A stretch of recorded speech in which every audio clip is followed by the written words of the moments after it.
Please do not harass or threaten any individual employees or specific stores over this.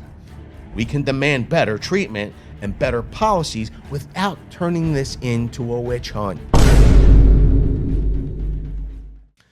Hey everybody, it's Vince. A while back, my wife and I were live streaming tool deals on a Saturday night at the Glen Mills Home Depot when a manager named Jack smacked my camera and shoved me towards the exit while we were live streaming. The video blew up. A lot of you shared it, and since then, a lot has happened behind the scenes. Now, for anyone that didn't see the original video, here's the short version. A manager named Jack came over and told us there was to be no filming allowed in the store and that we had to leave. While we were complying, Jack hit my camera and started shoving his shoulder into my back, pushing me to the exit of the store. My wife was there. Families were watching live. It went from please stop filming to physical contact very quickly. And that's why I posted the video in the first place. You got, no problem. You got it. Yo, don't touch my stuff. Don't touch my stuff. Don't touch his stuff. He's not filming you. Now, after that video went up, it got a lot of attention. A bunch of you reached out to Home Depot. You left comments. You shared your own experiences.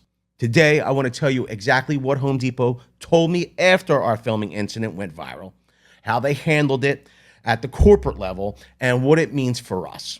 And just so we're clear up front, this is my personal experience and opinion. I don't speak for Home Depot, and this isn't legal advice. I'm just telling you what happened to us and what they told me. I got an email from Mike, who leads organic social media at Home Depot. He said, basically, we're very sorry to hear about what you and your wife went through at the Glen Mills store. We're reviewing the interaction and we'd like to talk.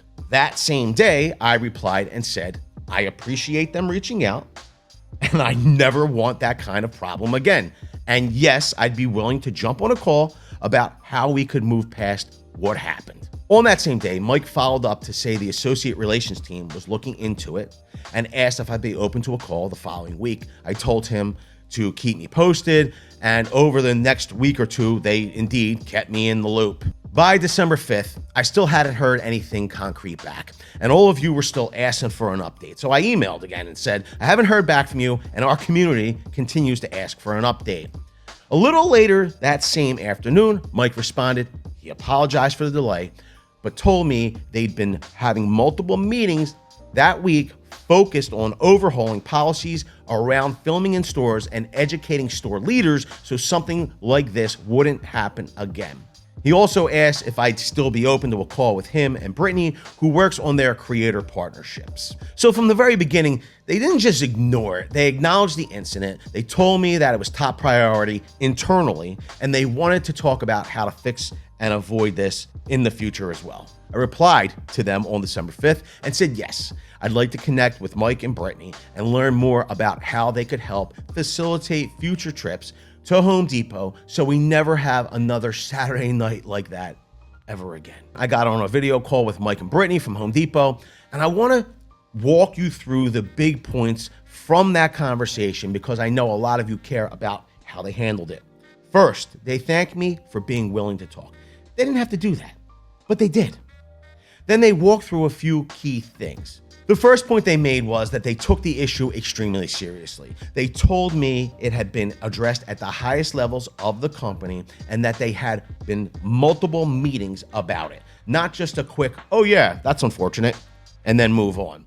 They wanted me to understand that what happened in Glen Mills was not viewed as some tiny, isolated annoyance. It was treated as a serious incident that needed a real response. I agree. Second, they offered a very clear apology, not just to me, but to my wife as well. They said this is not the experience they want any of their customers to have. And I'll be honest, hearing a big company say we're sorry went a long way with me, especially where my wife is concerned. Third, they talked about the media policy. That's the heart of this. Right now, Home Depot has a policy that technically prohibits filming in stores. That policy was originally intended for news crews and disruptive prank-style creators. The people who go in and cause chaos, not folks quietly walking the aisles talking about tool deals. But here's the important part. They agreed that the way the policy was enforced in our situation did not live up to their values. It did not match the welcoming environment they say they're trying to create for customers. In other words, they didn't just hide behind the policy. They said, yes, the policy exists, but what happened to you is not how we want to enforce it. Fourth, they told me that because of this incident, multiple teams at Home Depot are now working on a more clear policy around filming in stores and better education for associates and leaders on how to handle situations like this. They specifically told me they deeply value the work of creators like us, and they want to make sure future trips to the stores are safe and productive, not confrontational. So it's not just we're sorry. It's we're sorry, and here's what we're doing so this doesn't keep happening. Now, a lot of people have asked, what happened to Jack? Did they fire him? Is he still there? Home Depot was very clear that they can't disclose specific employment decisions, and to be honest, I respect that. What they did tell me was the incident with Jack was investigated and resolved internally at the store level. Jack's leaders felt that what happened that night was very much out of character for him. The district manager, Bob, also said he'd be happy to meet me at the store to talk through everything on behalf of the local team. Now, I want to be clear about something here. I never set out to ruin one guy's life. I wanted the behavior addressed, the policy fixed, and I wanted to know that no other customer or creator would get treated like that for filming tool deals on a Saturday night. The next big thing we talked about was what happens going forward. The good news is they don't just want to say sorry and walk away. They actually offered to partner with us on future filming. Mike explained that his team is happy to help facilitate filming in my local stores so we don't run into this kind of thing again. On top of that, they invited me to join something called Home Depot Creator. It's a new creator first program where people like us can get early access to product innovations and savings events. You can see details on promotional SKUs, and you can actually earn affiliate commissions on certain sales, which is great because then that affiliate sale commission can help to go to fund the channel, I suppose. Let me be clear. Joining any creator program does not change my promise to you. If a tool is junk, I'm going to tell you it's junk. If a deal isn't a deal, I'm going to say so. But I do think it's a positive sign that Home Depot is now thinking about creators up front, not just after something goes wrong. So how do I feel about all this now that some time has passed and we've had a call? First, nothing about that night in Glen Mills changes. It happened, it was wrong, and it was hard on my wife, and it was hard on the people watching the stream. But I also believe in giving credit where credit is due. Home Depot reached out instead of hiding. They apologized clearly and directly to both of us. They admitted the policy was enforced poorly. They're working on clearer guidelines and training, and they put something in place so our future filming is coordinated and safe. For a massive company, that's actually a pretty strong response. It doesn't erase what happened, but it does show they're willing to learn and adjust. I just want to talk to you, the Very Cool Gang, the viewers, and honestly, the other creators who picked this up and shared out the story. So many of you commented, emailed, and asked respectful, tough questions. Some of you shared your own stories of being treated badly in stores just for trying to shop or film. I especially want to thank creators like Tool Review Zone and the Toolies who spoke up and supported us. Having another community in the tool space say, yeah, this isn't right, meant a lot to me and my wife. But I also want to say this very clearly. Please do not harass or threaten any individual employees or specific stores over this.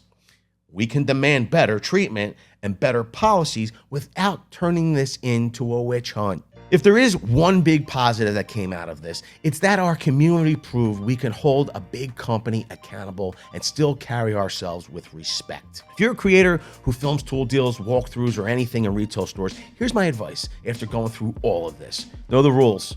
Understand that stores are private property and they could set their own filming policies. Be ready to shut it down. If a manager asks you to stop filming or leave, end this stream and de-escalate. You can follow up later if something wasn't handled right. Respect customers and staff. Don't shove cameras in people's faces. And don't turn a normal shopping trip into a circus. Nothing's going to change on my end. I'm still going to be the same Vince you've watched for years. A contractor trying to help you find the best tool deals and give our honest opinions and keep your wallet from getting wrecked. Let me know down in the comments. How do you feel about Home Depot's response, and what do you think about the changes they're making? Keep it respectful. No hate towards individual employees, but don't be afraid to share your honest thoughts, because we want to know. Leave it all below. If you want to see how things go next time we're back in the Home Depot, make sure you're subscribed and hit the like button so more people see this update. And as always, if you want to support the channel directly, you can go check out our VCG Construction and Very Cool Gang merch. Thanks for watching. Thanks for sticking with us through all this, and we hope to see you all on the next one.